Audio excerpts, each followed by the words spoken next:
Yeah. Happy Wednesday, everyone. Happy Hump Day, the proverbial Hump Day. Welcome to the Left Fresh Podcast. Here to give you your sports night. Thank you all for jumping on. Thank you all for subscribing. Thank you all for your engagement and support throughout the first month that I've been on. Um, got a nice bit of subscribers up to a nice start, 31 to be exact. But thank you for jumping on for the night. Welcome you all. Ready to get it started. Hope you all enjoying your week so far. The beginning of the week so far. I'm glad to got it behind you. Getting closer to the weekend.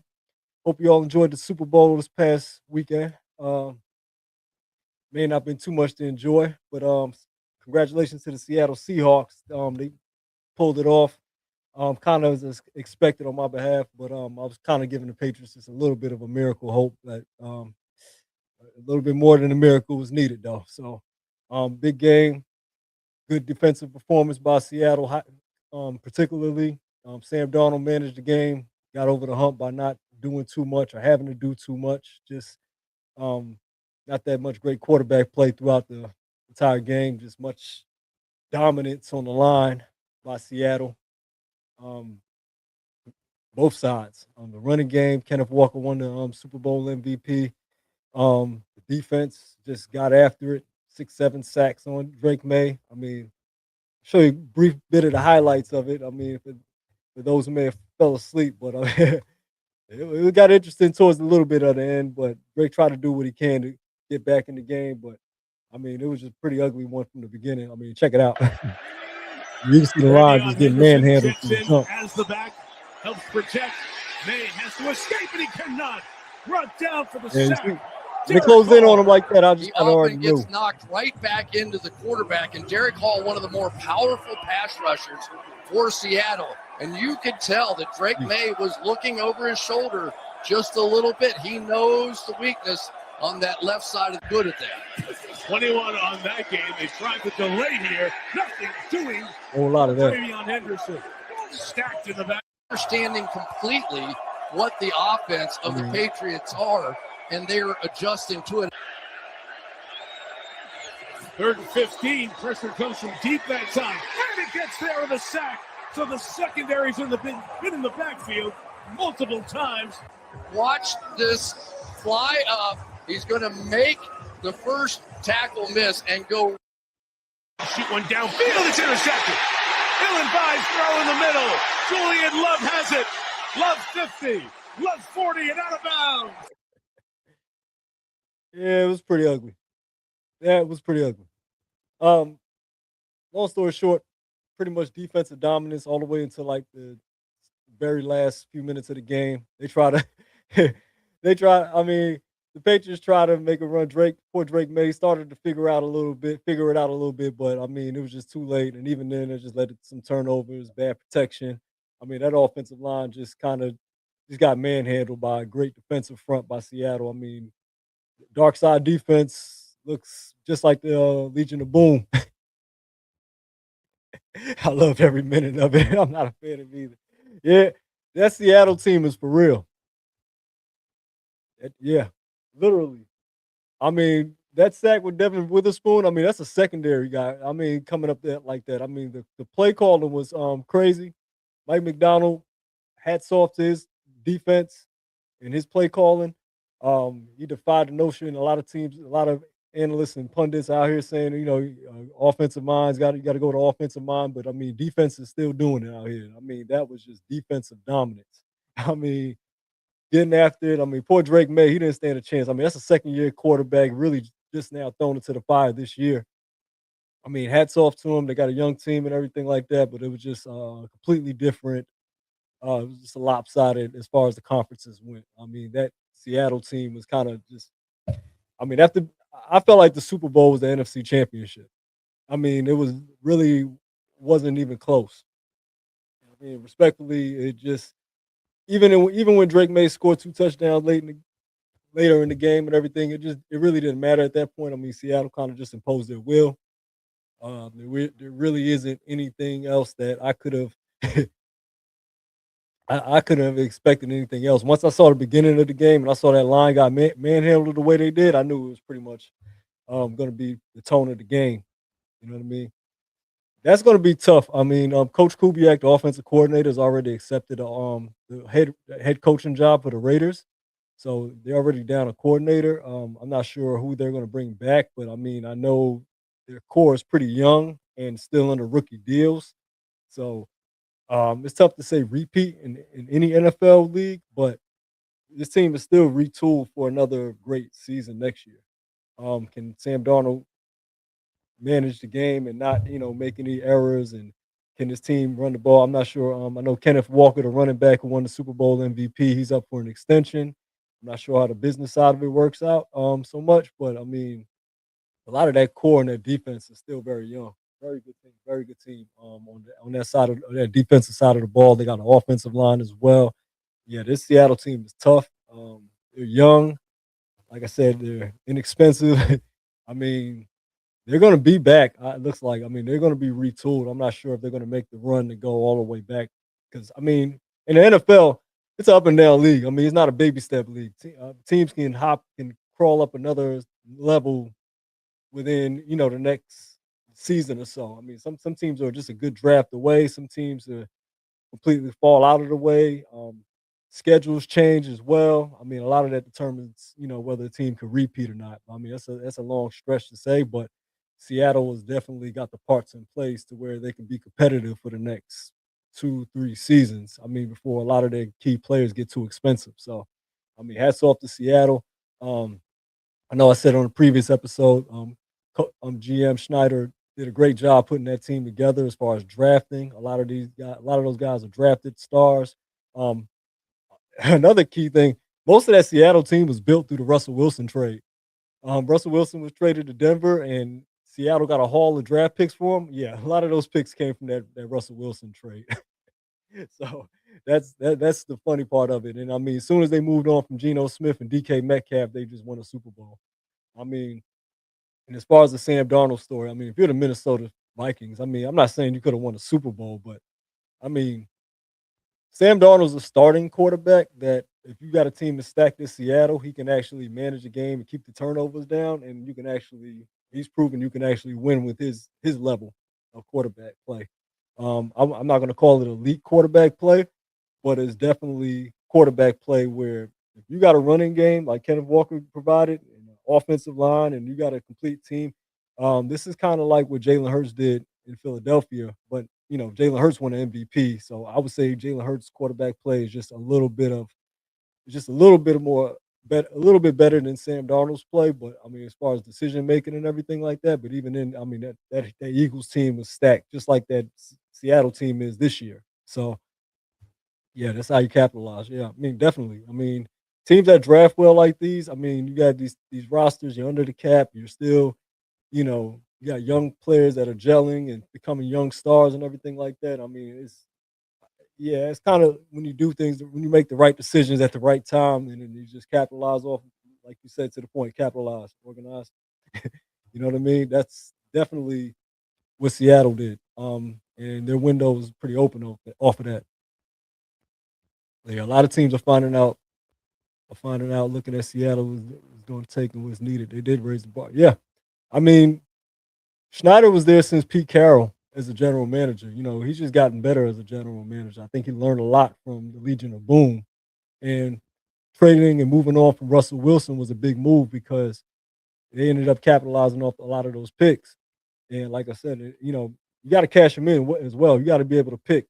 I think one criticism or knock on Schneider was that he uh, kind of swung too far, too hard instead of just taking the picks that was there. Like now, you get JSN, best receiver available, and you get the best offensive lineman available, as opposed to just trying to go for these home run swing projects and everything like that, because it worked over the years. The Richard Shermans and Russell Wilsons and everything like that, drafted in the mid rounds and stuff. But they're just hitting on those picks where they need to hit on them, and it's like it's kind of scary because even when they go into the draft this year with low picks, you're like wondering if they're going to get a steal again. I mean, they're known for getting steals. I mean, so you know they just got a great organization. As I was looking at the media and the pundits and everything talking about teams that can go back or improve or come back or fall off, I hear teams talking about they expect the Seattle Seahawks to come back pretty strong. a lot of teams are expecting the Philadelphia Eagles to take a dive as well. Like, not so much completely fall off. I mean, the defense is still going to be great, but a lot of people are not expecting the Eagles to do as well. They expect the Giants and the Commanders and the Cowboys to kind of improve next season to where it's going to be a little more wide open in the NFC East. Um, Not sure what's going to happen with the Falcons, how much better they're going to get. I mean, their situation there is a situation I won't touch, but just like kind of like when it rains, it pours. But um, NFC West doesn't look like it's going to get any easier either as well. I mean, the 49ers, um, I expect them to probably take a dive back, but and then the Rams, you don't know what Matt Stafford is going to be looking like, and then the Cardinals, they're going in a whole different direction as well. So I mean, Seattle got a good chance to still come back and take that division. Like I said, I'm not too sure about the NFC West coming back as strong as it did before. I think the NFC North may come back pretty strong though. We still got Detroit's going to retool. Minnesota, I'm not sure what they're going to do with their quarterback situation, but I think the Bears and the Packers, they're going to try to improve as well. So, I mean, the NFC is still pretty wide open, but it's still some pretty stacked teams on there as well. So, I think chances are as good as any, but still pretty wide open as far as next season goes. Also, going to have a lot of quarterbacks coming back as well. Yeah, it was unexpected for a lot of teams to have a defense like Seattle. It didn't show up during the season. Yeah, teams like Seattle had a defense where other teams had a defense and didn't have the offense. The Chargers had a good defense, but didn't have the offense in the AFC. Then you had the Texans. I think the Jaguars can possibly improve on next year as well. Their team is pretty young. Their defense is very young as well. I feel like they might have been the year away from being Seattle as well too. So, a lot of these rebuilding teams, it doesn't take long to rebuild in the NFL.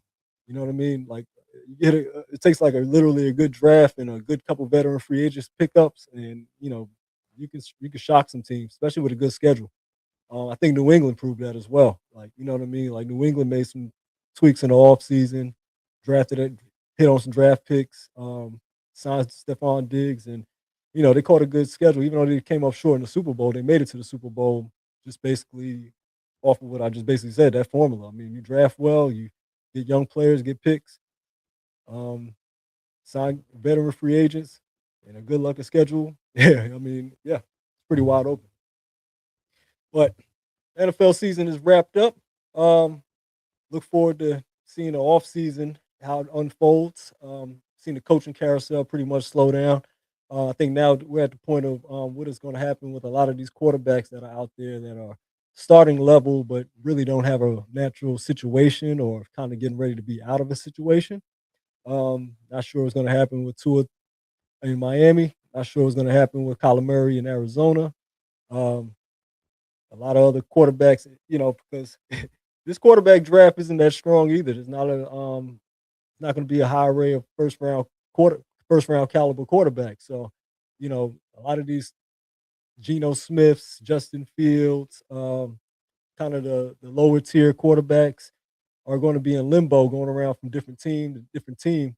Like I said, the Jets. I heard somewhere on sports media today about possibly making a move for Kyler Murray. Not sure what certain situations are going to do, but I mean, that's another thing. This Seattle situation's got everybody thinking who could be the next Sam Darnold. You know what I mean? Like I saw a rumor about Tua and the Falcons. Falcons, man, that'd be a good look. Yeah, I mean, like I said, there is like a run on quarterbacks. There's not a lot of quarterbacks to draft. And what you're going to end up having is you're going to have teams looking for just any level starting quarterback and trying to just stack up the team the way Seattle stacked up around Sam Darnold, just plug and play quarterback play because there's not a high level of elite quarterbacks. There's not a high abundance of elite quarterbacks. Even the elite quarterbacks are coming off of injuries or on teams that, when you pay a Josh Allen, you pay a Lamar Jackson, or you pay a Patrick Mahomes, you got a salary cap working against you now as far as what you can build around them. The Chiefs are a team everybody's wondering, are they gonna get back to where they were? This is just a down year. This may not just be a down year, it may be a down years. Okay, I'm not saying they'll be down for 3-4 years, but I mean, I'm not looking too forward to this year being their bounce back year either. I mean, Patrick Mahomes is still recovering from injury, and Travis Kelsey and Chris Jones. I mean, they got parts that are getting ready to move on, and we got to see what they do in the draft. I mean, one thing that's on their side is they got high draft picks for the first time in about 6 or 7 years. So, see what they can do with the seventh or eighth pick. But they can hit on some picks and possibly put a team in place. And then, I mean, even then, Patrick Mahomes still got to go through the recovery process. We're not sure when he's going to be back at what point in the season. So, I mean, it's not almost feasible to say, oh yeah, they're gonna have a bounce back season. I mean, if they do, how you expect them to bounce back? I would say this could possibly be another off season for them, and it'd be a good chance for them to bounce back strong with another high draft pick in the next season, in the next upcoming draft. So, um, yeah, it's a little too soon to say somebody's the Chiefs situation, especially with Patrick Mahomes, in respect to Patrick Mahomes being injured. Um, but yeah, that leads me to the next point. As far as ESPN released another mock draft. I've seen a couple of them going around different networks and different panels and forums about how the draft is going to work out as far as what teams are going to do. I'll post a screenshot of what I got from ESPN Field Yates mock draft. You see at the top, you got Fernando Mendoza from Indiana. What's your thoughts on Fernando Mendoza? I think he's a solid quarterback. He has great intangibles. He has kind of like the Tim Tebow kind of positivity and everything like that. He gives, um, probably be a high character guy in the locker room. Good for the culture. I don't question his intangibles. As far as actual quarterback ability, does he have the arm talent at the NFL level? I've seen him make pro throws on the college level, but can he pick up to the NFL speed? Can he process at the NFL speed? And you know that type of on the field IQ type of things like that. I mean, he seems like a smart kid, real good idea. I mean, great size, 6'5". I mean, got a nice size arm. You know what I mean too. So, like I said, it's great positive attitude. I mean, especially in the Raiders, they're gonna need it. He's gonna need it in Las Vegas, but you know, but I think he has all the great. He has all the intangibles that a quarterback that you will want in a quarterback. I don't know if he's NFL ready. Yeah, that's the thing. You're going from an Indiana team in a perfect storm to Las Vegas. I mean, you got Brock Bowers, you got Ashton Genty, you got a little weapons and everything. You got two weapons at least. The defense and the offensive line is really gonna be a test for him. So I mean, um, I'm not sure for quarterback. I don't think the Raiders. I think we could safely assume the Raiders are not a quarterback away.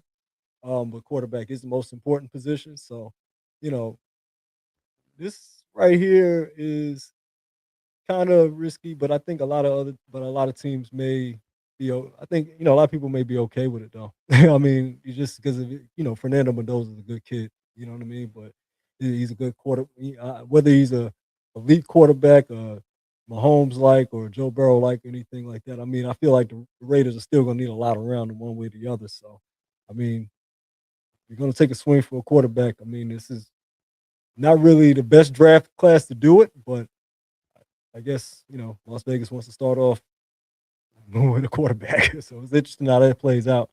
On another note, you see Arvell Reese projected to go to the Jets, Ohio State, top edge rusher. I like him. I probably like to tell people keep an eye out for Jordan, Jeremiah Love, yeah, projected to go from Notre Dame, running back for Kansas City. Kansas City looking for a good run game, which they haven't had in a while. They can't keep relying on Patrick Mahomes, and they're definitely gonna need something for that situation there. So, but yeah, like I said, not a very quarterback deep draft. So a lot of teams that are probably looking for a quarterback are probably going to be looking for him in like free agency during the quarterback carousel. Like I said, the Kyler Murrays, um, the Tuas. Like I said, I mean, teams may not be ideally looking for Justin Fields, but I mean, you may have to end up settling for Justin Fields, or you got some other teams just bringing back their quarterbacks, or younger quarterbacks. You got Malik, you got backup quarterbacks out there whose stock may be up too as well. I can't overlook Mac Jones, the way he played in San Francisco. With Brock Purdy being back, that Mac Jones is probably going to be back out there. He'll probably be a highly sought backup quarterback. So yeah, Mac Jones would be a great pickup. I'm not sure if maybe the Falcons might be eyeing him and try to move on from Kirk Cousins, who's another quarterback who they moved on from to get out of that big contract. I mean, but I'm not sure how much they can pay Mac Jones after that. But yeah, Mac Jones, another one. Malik Willis. Um, should be some backup quarterbacks on the move that teams maybe trying to take a chance on being a starter as well. You know, since they're running low, I'm not sure who's going to take a chance on Anthony Richardson as a starter. But yeah, it's going to be real interesting in the offseason. It's going to be a great carousel. Even though it's not going to be a strong quarterback draft, I think it's going to be pretty good as far as those other positions. Wide receivers, you know, in the NFL, the best thing you can get is a rookie wide receiver that performs well because that's sort of rookie contract. You know what I mean? So you getting that deal right there. That you gotta love that deal. You know what I mean? Like you don't want to overpay veteran receivers too much because it takes away from the salary cap. Once they get up there and you risk a lot of injury and that's a lot of money put aside for one position. So, if you're looking for a star receiver in this draft right here, this can help you too as well. I mean, some teams got quarterbacks and no receivers, i.e. Buffalo, different teams like that. But yeah, it's going to be interesting in the offseason as that unfolds. I'll be back at you with more football talk, more offseason talk as well, if any other developments proceed. But yeah, we're going to switch gears into the NBA. NBA is getting ready for the All-Star break, All-Star weekend. It comes on Valentine's Day, but kind of multitask with that. But as far as the All-Star weekend is, should be some good rookie sophomore activities. Not sure if you all seen how the format breaks down. You got 4 teams, 3 rookie sophomore teams, and 1 G League team. I'll show the screenshot up here real for you all, and then I'll show you the more in depth how the teams break down. As you see, the Team Mello, Team Vince, Team T Mac, Team Austin Rivers, who has the G League team. As you see, Team Austin. Yeah, nice mix of veterans and rookies out here. I'm impressed. I've been impressed with the last 2 seasons of rookie classes. This rookie class more particularly, definitely. I mean, this rookie class is really shine bright this season. Yeah, I'm definitely feeling how they coming out. You look at Carmelo's team, and I'll show you all the more in depth ones so you can read it off a little bit better. But you got Stephon Castle, Donovan Clingan, Jeremiah Fears, Cooper Flagg, Dylan Harper, Colin Murray Boyles, and Reed Shepard. Listen, Melo did some good drafting on that one. Not sure how he pulled off Dylan Harper and Stephon Castle and Cooper Flagg all on the same team, but yeah, he did some good drafting on that one. I'm impressed. If you want to see it right there, that's Team Melo. And yeah, he might have finessed some. He might have finessed the little people over here, but I do like the young talent that's in this league right now. So it may not be as cut and dry as Melo picked the best team on paper. You know what I mean? So it's gonna be interesting to see how that plays out. And then you also see Team T Mac, Con Kneppel, Duke product. That was Cooper Flagg's teammate at Duke. Shooting the lights out in Charlotte right now. You got Khalil Ware, he's the center for Miami, big, tall, athletic center. Like kind of reminds me of DeAndre Jordan. A lot of big, strong putbacks and alley oops. Trey Johnson, the sniper, he's a rookie from Texas, playing on the Washington Wizards with Alex Sarr, the number 2 pick in last year's draft on the Wizards. Two of AD and Trey Young's teammates for next season. Being that they're probably going to sat down for the rest. But yeah, Trey Johnson and Alex Sarr, young talent right there. Alex Sarr becoming a real solid big man. Trey Johnson, a 3-point sniper, can shoot from anywhere on the floor with range too. I mean, I know people ain't watching much Wizards games, but they kid can shoot from anywhere on the floor. So I mean, if the Wizards get a little notoriety with AD and Trey Young back, Trey Johnson is going to get a lot of recognition. So keep your eye out for him. AJ Mitchell for the OKC Thunder, he got hurt. He won't play, and Zachary Ricochet from the Hawks is going to take his place.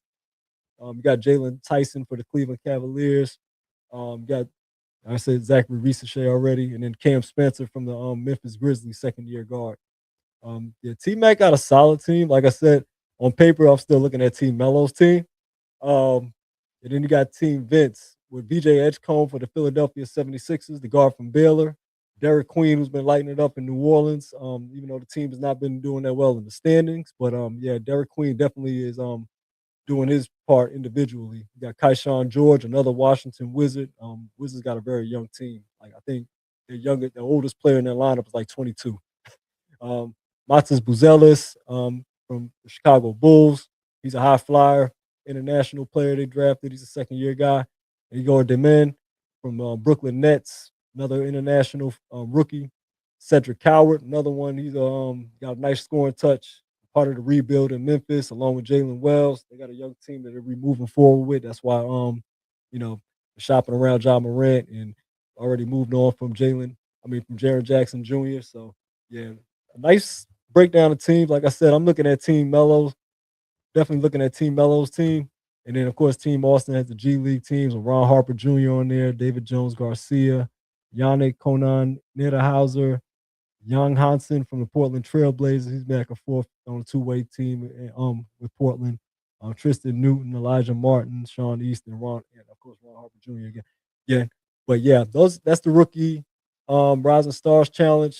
Kind of play like a tournament style. I'm a little interested in it because I like seeing the young talent. I think the league's going in a good direction if we're patient with it, and the NBA promotes it right. These young stars can get some more attention and see that there's a lot of young talent out there and they performing well. Like I keep boasting and keep nailing home. It's like, hey, this next year's rookie draft is looking like they're going to be on the pace to do the same thing, if not even more. So yeah, I mean, we're going to get into that as well because that's going to be very interesting to talk about. But moving on to the next activity. Oh yeah, yeah. I tell you, Shackle, yeah, man, Carmelo team is stacked.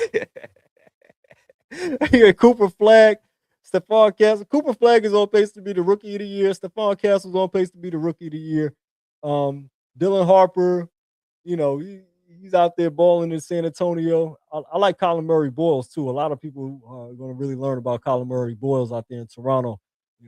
I think they're going to be okay moving on from some of those wings out there in Toronto because of Colin Murray Boyles. Donovan Clingan, a big man who can block shots. I mean, yeah. Melo's team looks a little too strong for everybody else. I mean, I don't know. Maybe T Mac or Vince's teams might surprise us, but yeah, it's not looking too good. Like I don't know how Melo finessed that draft, but yeah, if you look on moving on, to the 3-point shootout, you see Devin Booker, you see Con Kneppel, like I said from the Charlotte Hornets, Cooper Flag teammate. See right there, you see Devin Booker, see Damian Lillard. Damian Lillard back from a torn Achilles, still recovering from that. Hasn't played yet, but yet managed. He's going to be able to pull it out for a 3-point shootout. Tyrese Maxey, Donovan Mitchell, Jamal Murray, Bobby Portis, Norman Powell. Yeah, Melo needs to explore being a GM. Yeah, he might have been. Yeah, you would think you might have been learning from Brad Stevens or something, or one of those other great GMs or OKC's GM. Because I mean, yeah, he nailed it with those picks. But yeah, this 3-point shootout right here is going to be interesting. I'm not sure who I got my money on this one because Con Kneppel can actually surprise some people in this one. I honestly think that he and Damian Lillard. I don't know what Damian Lillard can do on Achilles. See if he recovers from that. Can he actually put up a good performance on that? Donovan Mitchell can get hot as well. You pull up a Dave. Nah, I understand that. Yeah, man. Listen, it's hard not to cheer for Dave, man. Yeah, if he comes back off a torn Achilles, oh man, it comes back like a Willis Reed type of game. Oh man, that's crazy. Yeah, Norman Powell, he's a surprise too. I mean, Norman Powell has really improved his game over the years. I'm gonna be honest, I'm highly surprised to see him in a 3-point shootout. That's how much he's improved his game to where, he's that great of a perimeter shooter. Bobby Portis always been a knockdown, big stretch four. Like seeing him in that one. Jamal Murray, he's been on a tear this season as well from 3. So yeah, this ought to be an interesting shootout. Con Kneppel, Damian Lillard, Devin Booker, those 3 right there can get hot at any given time. So yeah, I mean, watch for those first 3. Oh yeah, in the dunk contest. Now this is right here. I think everybody's usually disappointed in the lack of star power that usually comes in the dunk contest. And then in the last 3 years, we've seen Matt McClung come from the G League and revive the dunk contest the way he did. This one is kind of like, yeah, no more Matt McClung. We got to figure out who's going to actually do something here. And first thing is, most people, the casual fan, is probably not even going to know who these guys are. You got rookie Carter Bryant, very talented defensive player, very athletic. It's interesting to see what he's going to do, what kind of show he's going to put on. Um, you also got Jackson Hayes, huge lob threat, LA. He's been in the league for some years now. Kind of interested to see what kind of creativity he could put on some dunks. Kashad Johnson and Jace Richardson. Those are two young players as well. Very interesting. I mean, they're very athletic, but it's like the question with these four is what type of creativity, what kind of flair can they add to the dunk contest? How can they get Dr. J's frown to turn upside down? You know what I mean? What can they do to get some points? Because Dr. J's not giving up any points. All right. He barely, if he doesn't even know you, I don't think you're getting a seven. Dr. J is not playing about the dunk contest. So um good luck to these young four. Um, good luck persuading Dr. J. Dunk contest used to be one of my favorites. I'm hoping they can impress Dr. J. Yeah. Dr. J is hard to impress. Um, but hopefully these young four can possibly make a name for themselves this weekend as well. I mean, we've seen, you know, young guys coming in off All Star weekend and make a name for themselves as well. So, anything, I'm gonna keep the optimism up, but kind of a contest that can use some little star power to push it. But yeah, and that just leaves the actual All Star game, the actual festivities. Um, it's going to be a different format, kind of a format that we've never seen before. The team breakdown is going to be different as well. So, what I'm going to do is show you the screenshot of NBA.com's breakdown of the teams. And here's what we got. Go up to the top of the roster. You see the first team, the USA Stars. You got Scotty Barnes, Devin Booker, Jalen Duren, Kay Cunningham, Ant-Man, Chet, Jalen Johnson, and Tyrese Maxey with JB Bickerstaff as the head coach. Coach of the Pistons is coaching the USA Stars. As you scroll down to the, as we go down to the stripes, you see Jalen Brown, you see Jalen Brunson, Steph Curry, Brandon Ingram, Kevin Durant, LeBron James, Donovan Mitchell, Norman Powell, and Kawhi Leonard, with Mitch Johnson of the San Antonio Spurs as the head coach. Now, this team is interesting because we see some AARP qualifiers right here. You got Steph, LeBron, KD. This is a pretty ancient team right here, and Kawhi Leonard. But a lot of veteran play. It's going to be interesting. Not much size. That's kind of my concern there. I mean, pretty much have no big man out there. 'Cause even if you go to this team right here, you got Jalen Duren, you got Chet Holmgren, you got your size on that team, but you don't have much size on the USA team. And then finally, you got the world team, who has a little bit of everything. You got Giannis, who's not going to be playing. You got Denny Avdija. He's having a breakout season in Portland. You got SGA, who won't be playing. You got Luka. You got Nikola Jokic. You got Alperen Sengun. You got Karl Anthony Towns. You got Victor Wembanyama. You got Pascal Siakam. You got Jamal Murray. Um, yeah, there will be replacements for Giannis and Shea Gilgeous-Alexander. Um, Coach Rajakovic for Toronto is the head coach. But here's the most interesting part is how they all break down and how these teams are going to play. It's going to be a round robin tournament. And in this round robin tournament, AARP is saying, yeah, During just got suspended. Um, and they announced who's replacing Steph. Yeah, they had different replacements announced, I believe. I don't think they announced the replacements just yet for Steph. But I'll tell you all the format of how this is all going to play out. Yeah, the veterans are not. Yeah, I don't think the veterans is going to play. I think they've got the replacements lined up. Kawhi Leonard is, I believe, replacing one of them because it was supposed to be one. They always keep a minimum of 8. They usually keep a minimum of 8 players. Yeah, it's about 9 right there on that team. So yeah, with LeBron out and Steph out. Well, they got Steph injured will not play. They got LeBron listed as playing. So Kawhi's in there to replace Steph. And then Jalen Duren, as far as the suspension, they haven't announced the suspension, his replacement, if there's a replacement yet, because um, it just announced the suspension. If we lose to the world, I'm going to be mad. And listen. Well, I'll tell you the format as how it breaks down, because you got 2 teams here to beat the world, right? So yeah, I can understand if you lose to the world, you're going to be mad. Um, Team A, Stars will play the Stripes in game 1. The winner of the Stars and Stripes will play the international team, the world team. And then the next game, which is the third quarter, will be the loser playing the international team. And the final game will be the 2 teams with the best record of those 3 games, if that makes sense. So yeah, that's gonna be basically 4 quarters of basketball made up in 4 mini games. So yeah, good luck to the USA. They're gonna need it. Even without Giannis and even without SGA, and they don't have Giannis listed and not playing, but Alperen Sengun is replacing SGA, and I think they got Pascal Siakam, and I think they got enough players anyway. So if Giannis is out, because they only need 8 players, but yeah, the world looks tough. I think we do got enough talent between 2 teams, but we'll see how this all plays out. That loss looking like a straw possible.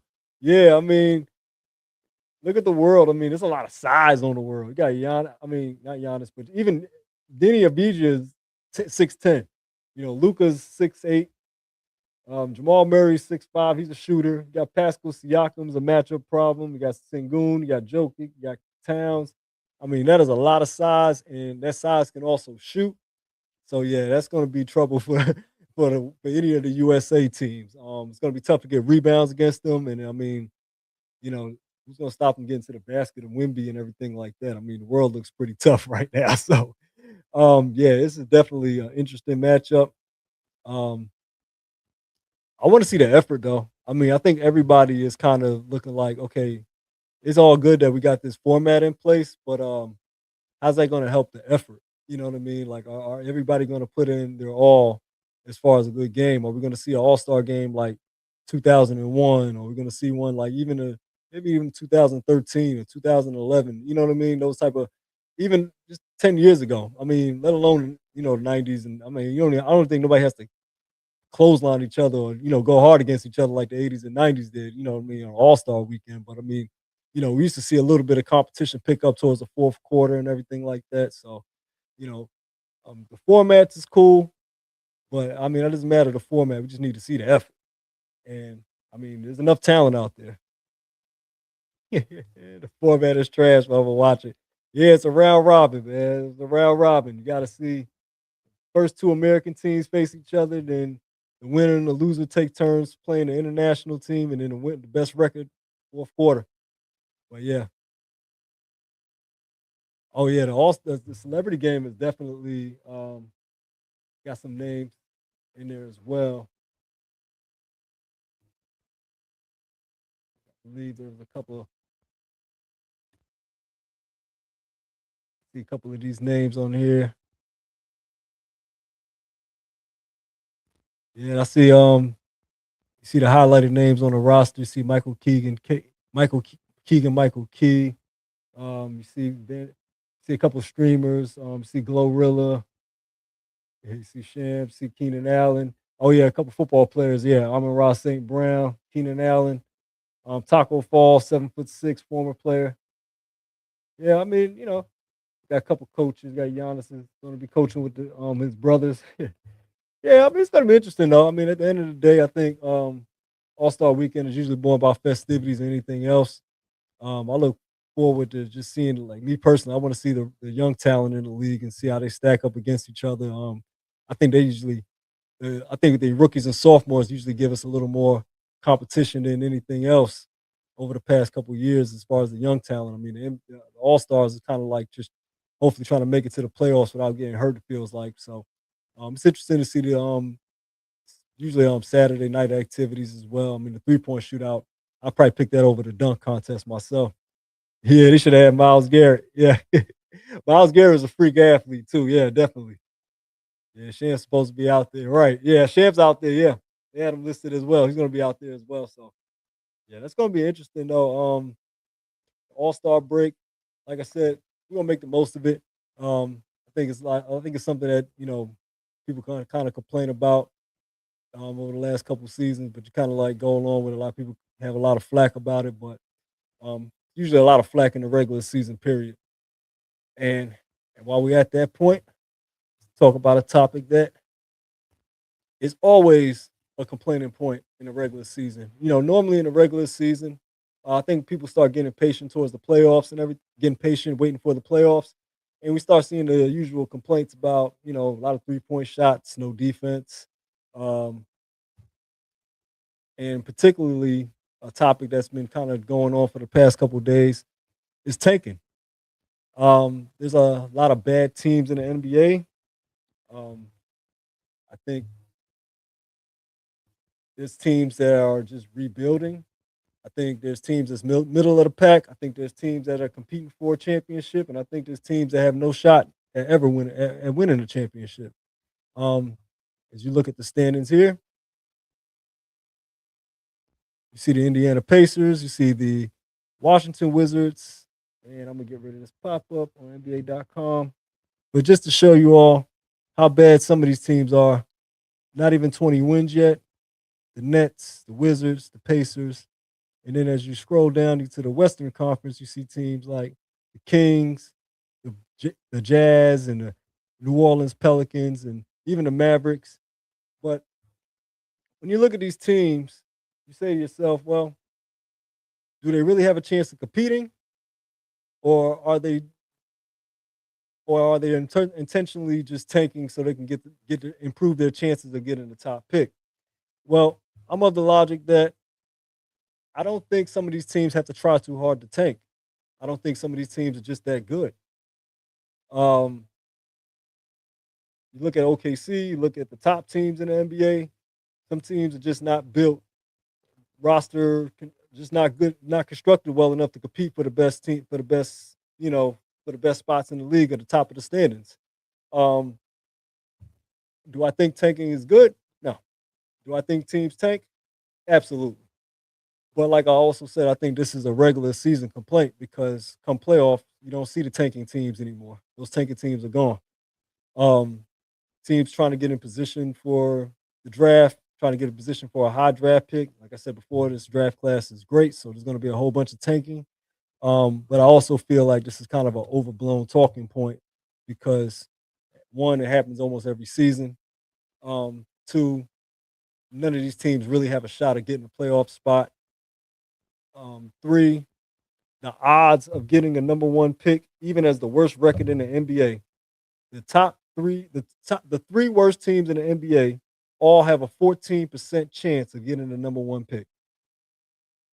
Those odds are very, very slim to complain about tanking. I mean, even if the tanking is done, like, yeah, I don't like it. It's probably not ethical. But 9 times out of 10, there's not a lot of talent on those teams that's tanking anyway. And even if they do got talent, I mean, it's probably getting sat down. Look at the Wizards with AD and Trey. They're trying to get those guys healthy.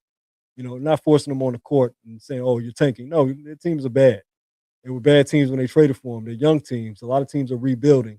The Jazz, I think they got a lot of flack for sitting down Laurie Markkinen and Jaren Jackson Jr. when it was like 94 to 87, when they had a chance to win, and then they sat them down and they lost the lead and lost the game.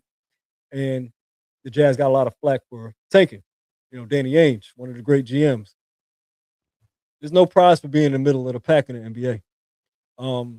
Like I said, once the regular season is over and the playoffs start, those teams fall off the face of the earth until next season, until the draft lottery. Getting in position in the draft lottery where the worst team doesn't even hardly even get the number one pick, it's kind of a moot point. But it also defeats the purpose of tanking. Yet teams do it anyway just to increase their odds. But I mean, you don't really have a solution for it. You don't really can say, "Hey, bad team, stop being bad." Stop stinking up the joint. Like that's not realistic. You know what I mean? Yeah, on Shackle. Yeah, Brooklyn Nets has a first and second round pick for the next 4 years. Yeah, they got a stockpile of picks. OKC still has the Clippers pick. Utah has their picks. These teams that are rebuilding, they don't have to tank. Like the Brooklyn Nets have Michael Porter Jr. They just got rid of Cam Thomas, who they didn't want to bring back. I mean, they don't have a sustainable roster. They have a completely young team. They drafted like 5 rookies last year. So, I mean, none of these teams, I can't see them being more competitive than they are, even if they are just, sitting guys down or letting guys rest. I mean, they're rebuilding.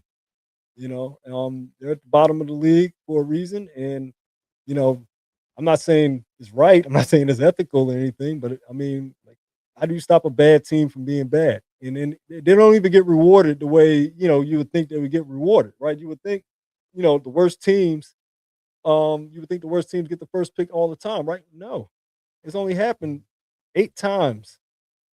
Hard to tank. Yeah, hard to tank because teams are having to give up draft picks for stars. Yeah, I mean, yeah, because and that's another thing with today's collective bargaining is that look at the Wizards now. They had to take on, not have to, but they were one of the teams that had the cap space to take on Trey Young and Anthony Davis. You know what I mean? And middle of the pack teams, they can't get better either. They have to give up stars, but then there's only so many teams that can actually take on those star salaries, and then those teams are trying to get better as well. So I think like even with all the effort to try to help bad teams get better, there's still going to be bad teams. There's 30 teams, there's 82 games. Not everybody's going to win 50 games. Somebody's got to lose a lot of games. And especially when they're young teams, and it's a baby step league. Teams like the New Orleans Pelicans, which they got like 2, 3 rookies starting. Those teams are not exactly going to be competing in just instantly. You know what I mean? Yeah, when is Vegas and Seattle supposed to join the NBA? Because that's going to supersede some draft choices. They're discussing that this offseason and looking to that as soon as next season to start possibly move towards the season after, so they can have those teams established. Because I'm not sure if they're gonna. I think they're gonna agree on them this season, and then actually go into the draft with expansion teams and expansion draft from there. How they normally would conduct the expansion drafts and everything. But yeah, that's going to be an interesting factor as well, adding more teams as well, because guess what? That's just going to spread the talent even thinner. And there's going to be teams at the bottom of the league that have no choice but to just keep losing games. I mean, like I said, some teams don't really have to try that hard to lose.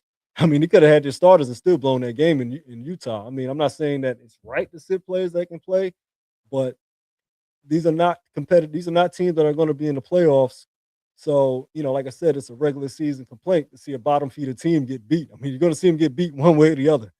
I'm going to show you a quick screenshot of I dug up teams with the worst record that have actually won the first pick in the draft. Just 8. Since 2019, they flattened the odds a little bit more from 25% to 14%. Like I said, 3 teams with the worst record, the 3 worst records in the NBA, have all the same 14% shot.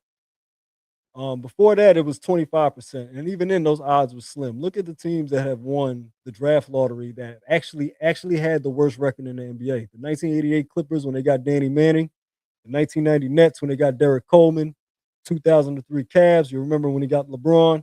The '04 Magic when they got Dwight Howard. 2015 Timberwolves, they got Karl Anthony Towns. 2016 Sixers, they got Ben Simmons. The 2017 Sixers, they got Markel Fultz. And the 2018 Suns, they got DeAndre Ayton. And that's humorous to me because out of all of those teams I named, possibly you could look at maybe 2 or 3 of those that actually turned out to be actually legendary players. And you could possibly look back on those drafts and say, man, I actually, probably could have got somebody better than that. Because guess what? I mean, even with the draft picks, you got to hit on them. You know what I mean? Like, bad teams are going to find ways to be bad. Good teams are going to find ways to be good. It doesn't matter the market. And that's another thing too. I think a lot of the times it's the small markets that get, you know, that the NBA tries to keep in position to win and everything like that. And it's like you got teams like Sacramento, you know, that miss draft picks all the time. Then again, Sacramento never won the draft lottery.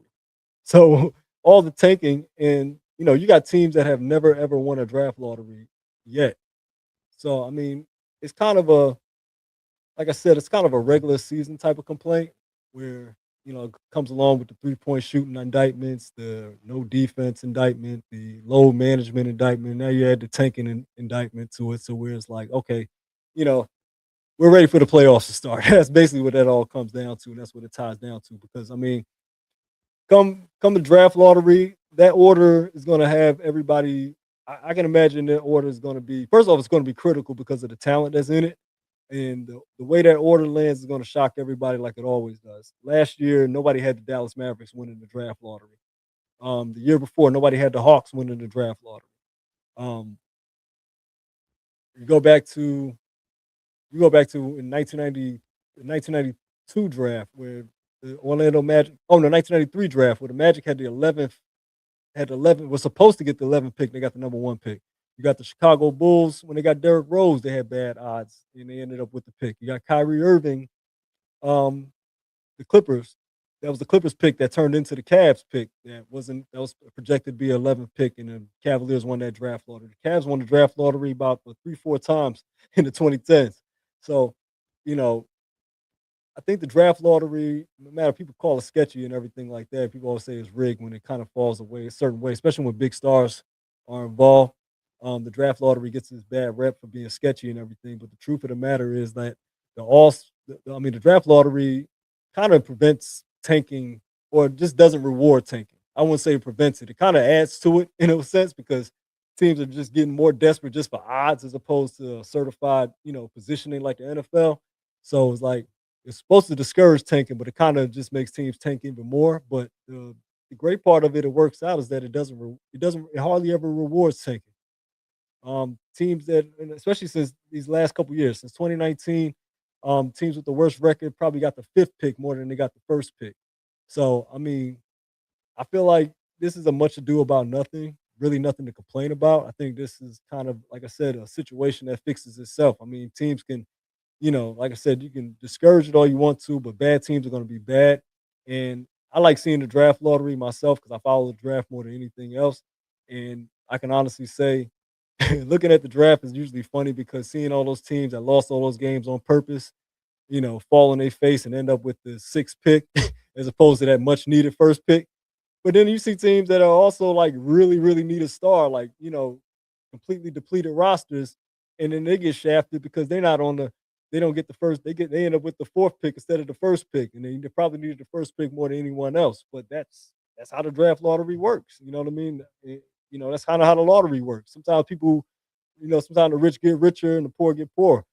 I like seeing one where a good team gets another good player. So that way that kind of accelerates the rebuild. The hiring, firing of coaches and coaching staff plays a good part in the good and bad teams. Also, playing the same starting five the entire series is wow. Yeah, you know what I mean. And it's like a lot of teams are just going younger as well, and they move on from expensive, undesirable contracts. Kind of just have to go down.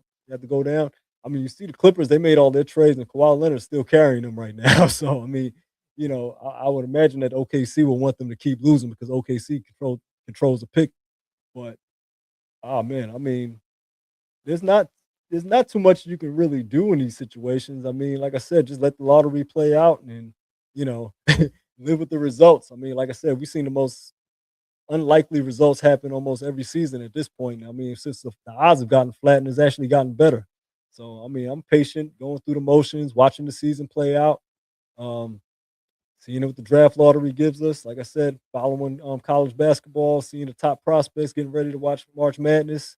It's going to be a good one. And like I said, looking at the new prospects and seeing which direction the league is going in.